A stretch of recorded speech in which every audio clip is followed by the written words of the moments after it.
Let me introduce Chris. So, as an openly gay former head of people turned leadership and executive coach, Chris is passionate about supporting leaders, especially in the HR and LGBTQ plus communities, to experience new levels of growth, success, and fulfillment. Chris is skilled at working with leaders to find their own voice and style so they can lead from a place of purpose and authenticity. Chris has been hired by leaders, teams, and ERGs at some of the world's largest and well-known companies, including Walmart, J&J, YouTube, Verizon, and more. So before working as a coach, Chris spent a decade in corporate America, rising through the leadership ranks in sales and customer success, before transitioning into the people function as the SVP of organizational development for a leading digital marketing research company in New York City. When living and leading from his essence, Chris embodies compassion, intimacy, love, joy, and peace. He now lives in Tampa, Florida with his partner, rescue pup, and dozens of houseplants. So everyone, this is Chris. I'm super excited to dive in. We'll let Chris take it from here. And remember, use the chat. Let's keep everyone engaged. Thank you, Kata, and thank you all for being here. I appreciate you choosing to spend the time with me and with each other this afternoon. We're an intimate group. This session is meant to be really focused on you and to help you develop your own leadership. And while I think there will be some themes and concepts that you'll take away that you can bring to your teams and your organizations, I'm really here to center you in this conversation and to invite you to do some reflection around your own leadership. And on that note, I just want to bring you into my world a little bit and share a bit of my journey as it relates to this idea of finding your voice and personal power and authentic leadership. And so I'll take you back to my spring semester of freshman year in college, when I was sitting in my freshman dorm room, having a conversation with a friend of mine who I'd gotten to know over the first few months of college. And really developed this great friendship with him. And as we were sitting there talking, I realized that I had these feelings that were bubbling up inside me. And they were familiar feelings and unwelcome feelings. And for the first time, I allowed them enough space to resolve as coherent thoughts in my mind that sounded something like, oh my gosh, I have feelings for this guy. And it terrified me. And it was exciting and scary and confusing, but it led me on this journey of really discovering who I was and coming out both to myself and to the people in my life. And I share that because in the context of work, coming out is a challenging process, and learning how to bring your authentic self is a challenge, especially when you're kind of going through a lot of change internally and trying to figure out who you are. And so as I went through my career in corporate America, I was very much focused outwardly, trying to figure out what is everyone doing to be successful? What do I need to do? Looking around at all the different leaders out there to say, what qualities do they have? What makes that person so confident? Let me be more like those people. And while it was really effective for me in many ways, because I really rose up through the ranks pretty quickly and was pretty successful on paper, at least in my career, I found myself getting further and further away from who I really was. And it took me a while to realize that the unique qualities that I embody, as Kata shared, compassion, intimacy, love, joy, these qualities that really resonate with me when I'm at my best, these are the qualities that I'm bringing. These are a superpower. But I didn't believe in myself enough to stand firmly in those qualities when they seemed to contrast so sharply with the leaders that were around me. And so the lesson I learned was that if the leader you see in yourself looks different from the people around you, or if there's something you want to create in your leadership that doesn't exist now, that is your invitation to bring it into the world, not the cue that it doesn't belong. And so because of all of this learning and my experience, I'm really passionate about helping folks really bring their authentic selves to work and to step into leadership in a way that allows them to bring their full selves. So that's what we're going to talk about today, is how you can identify some barriers and bring more of yourself into the workspace. So we're going to jump right in.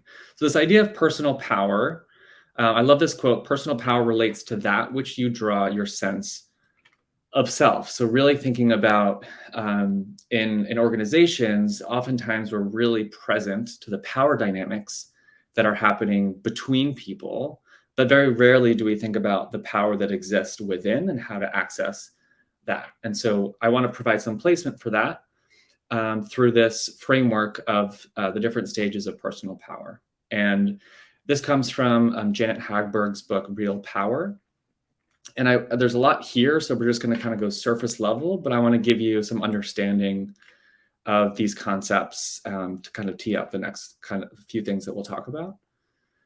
So she talks about 6 different stages of personal power, and the first 3 are all external sources of power. So we kind of evolve from this place in stage 1 where there's not much of a sense of self, very little self-worth, to power by association, where we're getting our sense of self-worth from the relationships that we've built up over time, or perhaps through relationships with more powerful people. And stage 3 is power by achievement, where we're getting our sense of power from the status that we've achieved or the trappings of success that we've been able to pull together. And that's really where most of us have been socialized to be, is in stage 3, power by achievement. And most of us are driving towards, getting new jobs and getting bigger titles and bigger salaries so we can do bigger and bigger things. And that's really where a lot of us exist. Until someday, there's this crisis of integrity. So a big life event, something happens, and it forces you to think differently about what it means to have your power. And the pandemic was a perfect example of this. I mean, how many of you took the pandemic as an opportunity to start reflecting on your priorities and what's important to you in your life and in your work, right? And so with that crisis of integrity, you kind of invite yourself into this next phase, which is power by reflection. And power by reflection is this like intense introspection where you're asking the big questions in life that are really not easy to answer, like, who am I? What is my purpose? What do I really value? And we get present to this deeper inner calling, and really we have a choice on how we want to respond. And for a lot of people, it's really scary to answer that call, and they kind of stay firmly planted in stage 3 while part of them wants to be in stage 4. But this is a really important transition that we go through to shift the power from external sources to really identify what is it that's going to drive me more internally. And by the way, this stage feels like the earth beneath you is completely falling, like shattering, right? And you're so confused and everything's shaken up. And what does life mean? It feels like you have no idea where to go or what to do. But actually, that's really just a sign that you're on the right path. And then we move to stage 5, which is power by purpose, and having a clear inner vision, personal power really coming from within and more powerful than anything else that's external to you.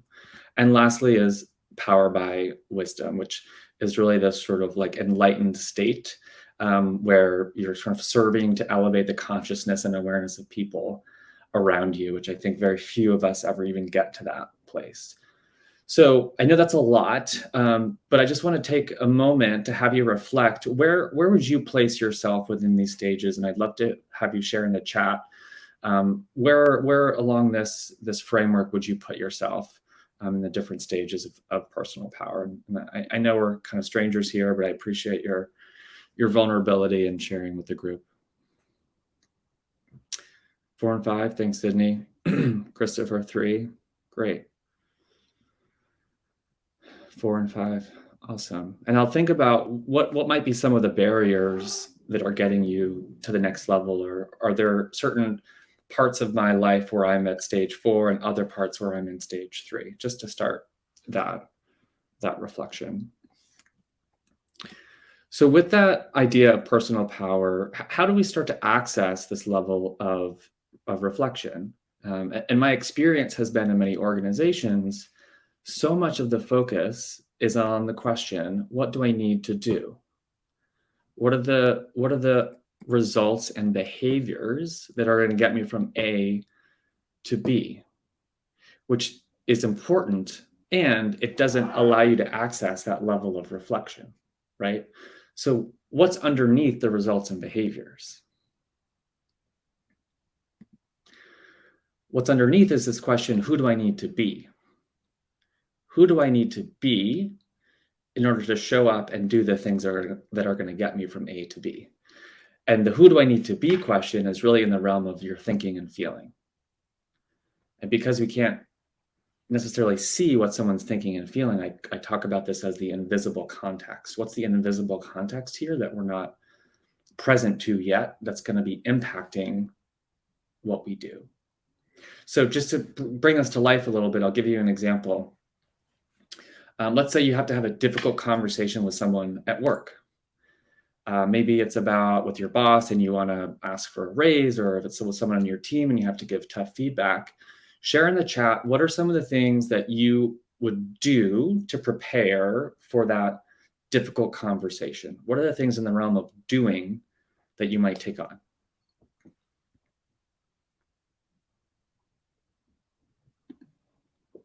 Great. Yeah, I would rehearse, practice, do some research. Thanks, Christopher. What else?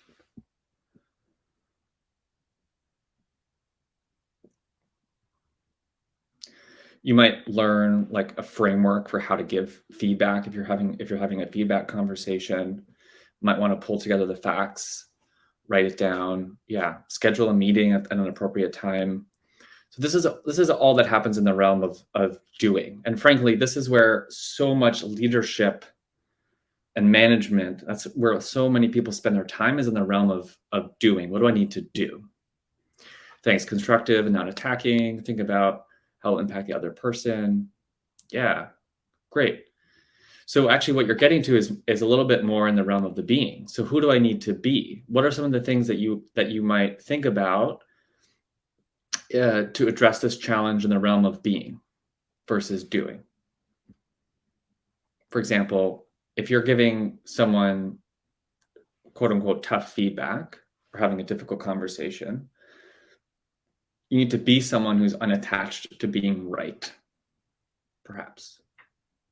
And thinking about what impact might it have if I come in being someone who's attached to being right versus unattached to being right. What else might you consider in the realm of being as you approach that scenario? Being curious and open-minded, coming from a place of compassion. But hopefully you can start to see the difference between and the impact of who I'm being, showing up into a space, and the impact that has on what I'm doing. For example, even coming into this presentation, I ask myself, who do I need to be in order to give this presentation? Do I need to be someone that other people are going to like, that people are going to really feel drawn to? All the things that are kind of sort of my ego is telling me, or do I need to be myself, be joy, be compassion, be love? Like that's the place that where I want to be as I show up in this space. Pretty complex topic. We're just scratching the surface here, but we can chat more about that. So taking this now into your development as a leader, and I think about this especially in the context of underrepresented leaders, folks in underrepresented minorities, and the experience that we often have as the world sort of tells us who we should and shouldn't be, and the impact of that has on us. So I want to first invite you to think about your essence. And your essence is really the qualities that you embody when you are at your best, the natural qualities that you bring into a space. And so what I'll invite you to do is to think back at a moment. These are qualities that before you learned about the world and what you should and shouldn't do, this is just your natural inherent qualities that represent who you are. So think back to a time when you were a kid, before you learned about the rules of the world and what you should and shouldn't do, and before you got bullied, etc. And think about what are some of the qualities that you would bring into the spaces that you were in as a kid. And I'll share this with you very, very vulnerably. This is a thank you to my best friend Noah's mom, who sent me this picture maybe 8 months ago. This is like 6 or 7-year-old Chris, I want to say, who raided my best friend's younger sister's closet during a play date. And I saw this picture and I was like, oh my gosh, look at the joy on my face. That is just pure joy that is coming out. So what are some of the qualities that you think about and share in the chat that are really inherent to you that you would bring into the space as a kid?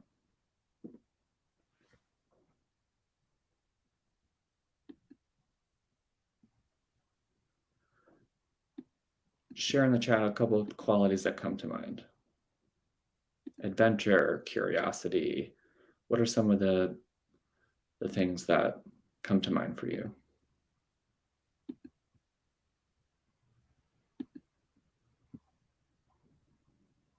Energy, excitable, nice. Too long ago, cool. Another way to think about it is in a really like perfect scenario where you're feeling like your best self, what are the qualities that you're bringing to the table? It's an inquiry that I invite you to explore a little bit more when you have more time. Openness, humor, beautiful. Thank you. So as we go through life, then we have these experiences with our natural being, the qualities that we're bringing into each space, and then we bump up against experiences that leave us with lessons to say, oh, I need to be different because that didn't work right, or I need to be less of this or more of this because of how that person responded, or I got bullied about this, so I need to tone that down or to overcompensate on this quality. And so we learn from these different interactions and life experiences, and we consciously or non-consciously shift how we show up. And so we may over or under express certain qualities. Even if you think about a job interview or a presentation, we're told all these things about what we're supposed to do and how we're supposed to dress and what we should and shouldn't say. And it all becomes quite performative. And while it may help us achieve a certain goal, it is also getting us further and further away from ourselves, which is a drain on our personal power. So I'll also pause here to ask, how many people, for example, hesitate to speak up in meetings for fear of looking stupid? I used to do this all the time, right? You have a question you want to ask, or you have a comment you want to make, but you're very conscious about what other people might think of you, or that people might think you're stupid, right? What are some other fears that might be impacting how you show up and the various interactions you have throughout your day? I really want you to take a moment to reflect on this for yourself. What are some of the fears that are getting in the way of you showing up as your authentic self? For me, I have a fear of disappointing other people. So my fear of disappointing other people often leads to me saying yes to things that I don't necessarily want to do, or avoiding conflict when in fact conflict would be helpful. Thank you. Fear of not being professional. What else? Yeah, not really understanding the project and not wanting to ask. Exactly. Great. Fear of not being liked, fear of not being understood, fear of not fitting in.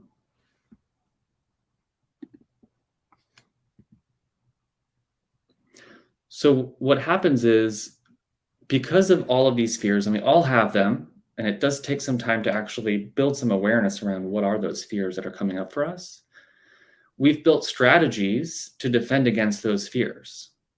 And they become so nuanced because we're so good at them, and the pathways in our brain are so deeply carved that it's just like the response that we have so quickly without even thinking about it, that we start to relate to other people and they relate to us in the realm of our survival mechanisms, the things that we've learned to develop, the strategies we've learned to develop to defend against these fears that we have.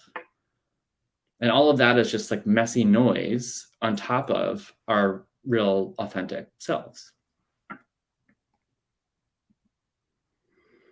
And so this becomes pretty much the normal way of life because it's such a habit that we've ingrained over time.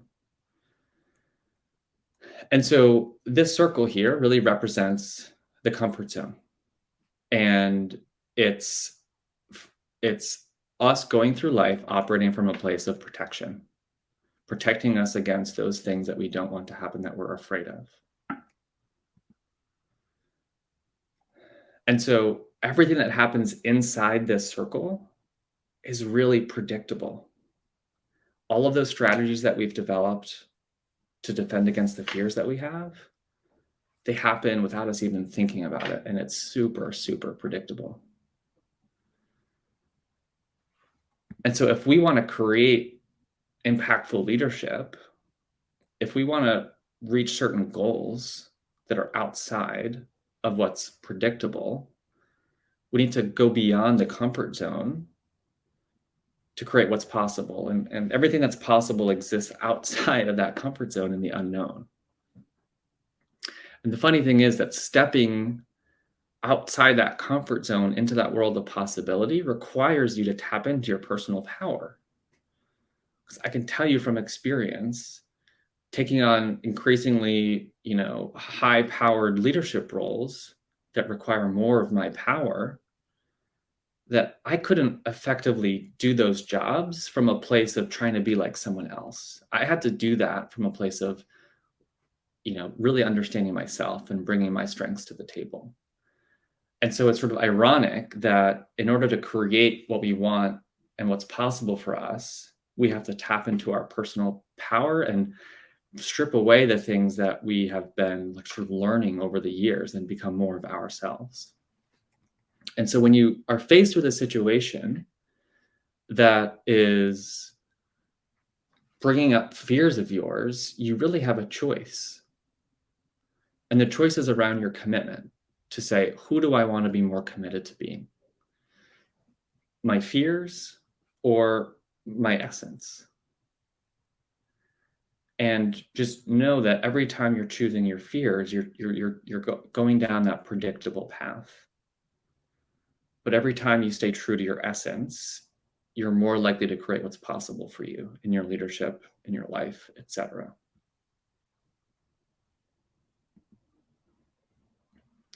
So your practice from here, if you did nothing else after this presentation over the next week, but just notice the different fear responses that you have, you will be leaps ahead of everyone else as it relates to your leadership development. So much of the way that we show up is impacted by things that we're scared of, and we don't notice it. But we have to really reconnect with our internal personal power. So if only thing you ever did was just notice what are the different fears that are showing up for me, that would be a great step. On top of that is just to normalize it. These strategies we've developed, like not asking a question in a meeting for fear of looking stupid, makes a lot of sense. Why would you want to look stupid? You're just protecting yourself. You don't need to add on the extra layer of judgment to that. It's totally normal. Then you can ask yourself, if I'm coming from a place of fear right now, what's a different place for me to come from? What's the quality underneath this fear that best represents who I am? And how can I show up from that place? How can I show up from a place of joy? How can I show up from a place of possibility? How can I show up from a place of curiosity? What does that look like? What does that feel like? And then engage. Engage from that place.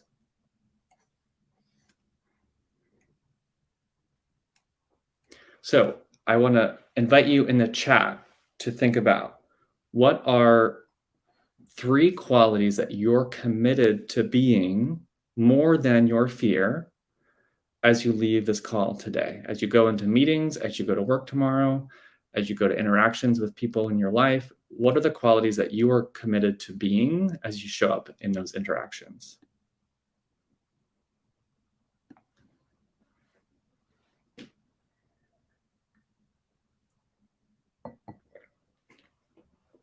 Come on, team. I know you got this.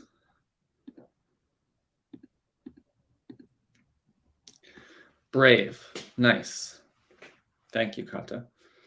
Who else? Anyone else want to throw a word out there? Curious. Cool.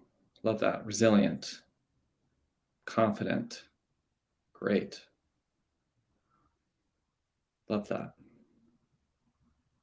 Self-forgiveness, openness to others' ways of thinking. Thank you, Christopher. Generosity, curiosity. Beautiful. Great. These are awesome.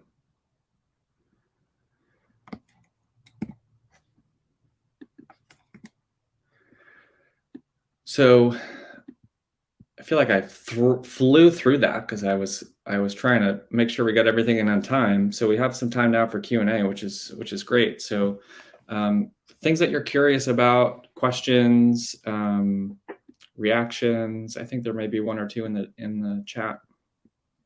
Yeah, so we have a question in the chat, and forgive me if I mispronounce the name, from Simena. If you'd like to come on stage, we can also send you up here if you'd like to prefer to ask a chat directly to Chris, or I can read it off for you. So what Simena is asking is how to control who you should be and who you are. If I thought we were supposed to be authentic was her question. Nice. I love that question. Thank you. Yeah, I guess the word should is a little bit of like a trigger word in terms of feeling like, oh, I don't want to be someone from someone else's expectations. But in the realm of being, it's really about who do you want to be showing up as in the different interactions that you're part of.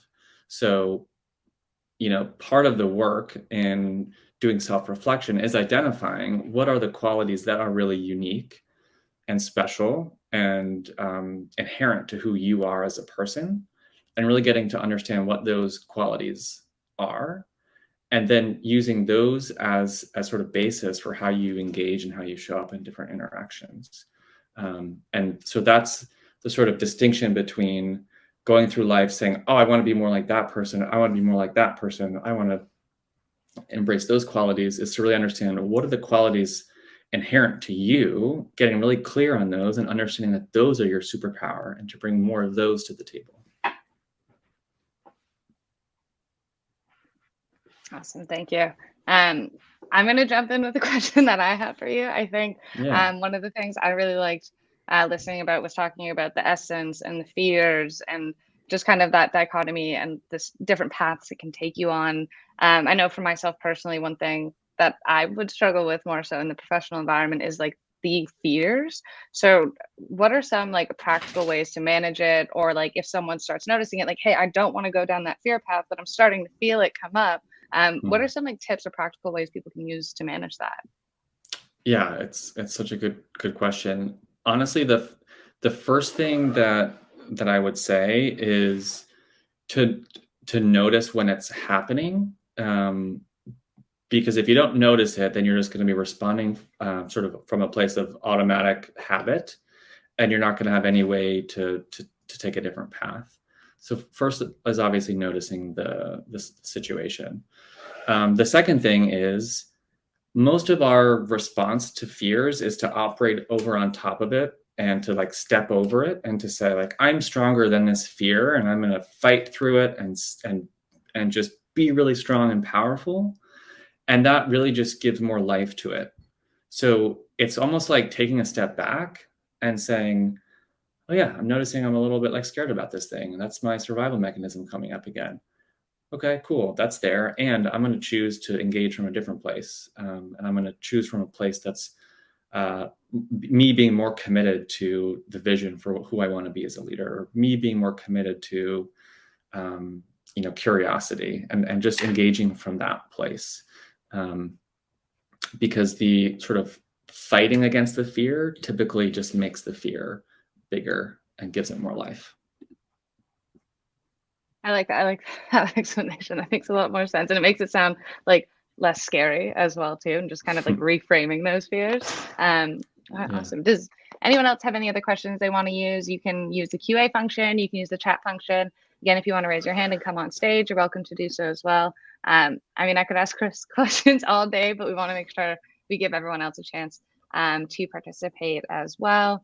Or even just tips or advice you'd ask for from Chris. If there's obviously times where you'd prefer maybe something a little more private, we can connect with Chris on LinkedIn as well too. So feel free to reach out with him after the session. I guess another question I have for you, Chris, is I think there's certain times, right? And we've all heard about like the imposter syndrome or being afraid to like speak up in a meeting or ask questions if you're looking like silly or anything like that. And not really having that like trust in what makes you special and what makes it you unique. So how do you identify the unique qualities that like you personally can bring to the table? We'll answer this quickly, and then we're going to bring Samantha up to the stage for her question right after. Yeah, great question. One thing you can do is ask people around you, the people that see you in different settings, your family, your peers, your friends, your coworkers, to see what sort of excuse me, what sort of qualities do I bring into a space, when I show up, and just get their feedback. And it's often really helpful to get that lens of perspective from other people. The other thing I would do is take an inventory of what are the internal sources of power that you have access to, like your purpose, your vision, your values, and what are the barriers to that, the internal barriers, and just kind of building more awareness around the different elements that are having you have that experience of feeling like an imposter, or the self-talk and things like that.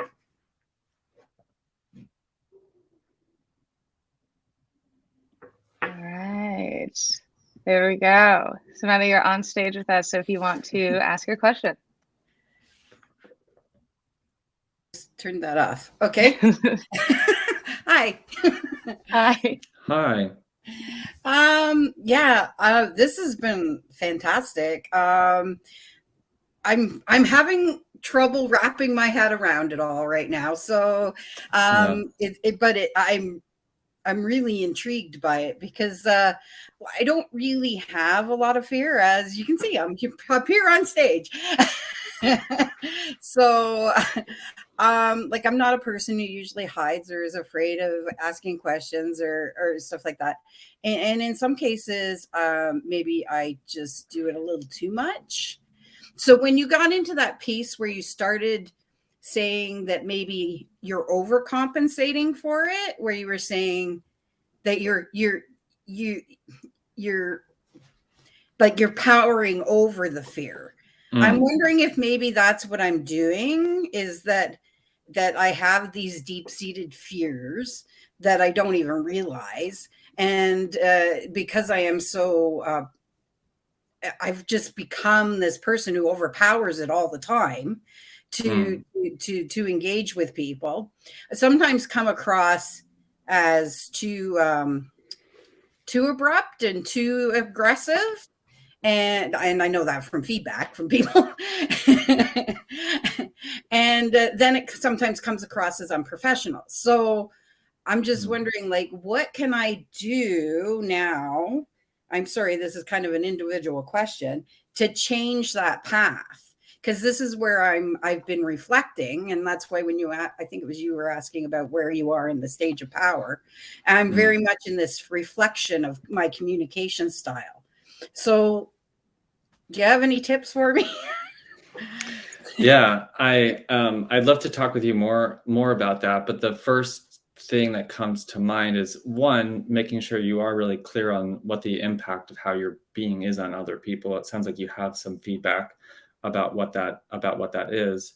And then two, you said you don't have many fears and maybe you're just overpowering them. I would maybe look to see, is there any sort of discomfort in being with the fear, or what else might be there that's having you kind of operate over on top of it, or overpower it, to kind of just notice that more. But I probably want to dig into that a little bit more with you, individually, to understand. Okay, we'll connect later. Cool. Thank you for that question. Cool. We did have another question come in, which I think is actually pretty useful for a lot of new managers. So any tips, so this is from Lauren, any tips for managing being the boss, but still being liked by your team, especially when you're the new manager? Well, yeah. Oh man, I think the endeavor of being liked by your team is probably where that might lead you down a tricky path, I guess I would say. So rather than having the goal to be liked by your team, is to say, how can I best serve and support my team, and operate from that lens. And of course, we want to be like relatable and to connect and to build relationships. I'd say that's different, like building trust and rapport, different from being liked. But I've gone down the path of trying to be liked by my team, and when you do that, makes it very difficult to make the right decisions and to really show up in a way that's going to best serve them and the company. I like that. Thank you so much. And Lauren, thank you for the question. I know we have just about 2 minutes. Mark says, for me, is about building trust and creating space for vulnerability. I think that's very true. Yeah.